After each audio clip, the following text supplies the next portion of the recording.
אני עברתי את הקורס הזה, זה משנה חיים.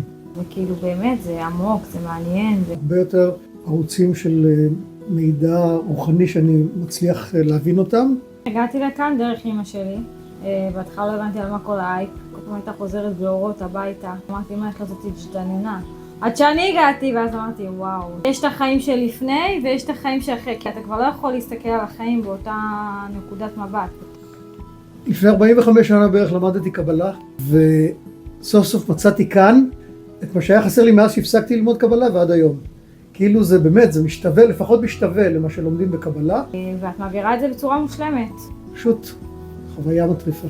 הכל יותר ברור לי עכשיו, למרות שכאילו הייתי הכי בטוחה שהכל ברור לי, ואני ממש מבינה הכל. אחרי עשורים בפסיכולוגיה, ששם חיפשתי את התשובות שלי, יש איזו תקרת זכוכית שמגיעים אליה ולא מצליחים לעבור.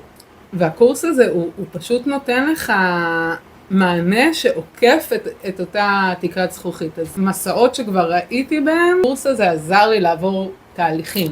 כאילו בכללי אני מרגישה שאני בן אדם עם הרבה יותר נחת כאילו בפנים, אני לא יודעת איך להסביר את זה, אבל פעם הייתי כזה, וזה הדבר הנכון וזה לא הדבר הנכון, ומה לעשות ומה לא לעשות, וכאילו היום יש לי מין שלווה פנימית כזאת שמנחה אותי, והתובנה הכי גדולה זה פשוט לסמוך על עצמי, לדעת לעשות את זה, שאת זה למדתי בקורס, לדעת לעשות את זה בצורה נכונה, לא מתוך הפחדים שלי, לא מתוך החששות שלי. כשאתה רואה כל כך הרבה אנשים עוברים בדיוק את מה שאתה עברת באותו שבוע, בתצורה שלהם והכל, אבל פתאום שאתה קולט, וואי, עברה בדיוק את אותו כאילו קונפליקטים שהיו לי, אז אתה אומר כאילו, זה מטורף, העולם עובד איתי, כאילו אתה לא צריך עוד הוכחות, כאילו אתה עוזר לך להתמסר כזה. יערית, תשאירי את זה.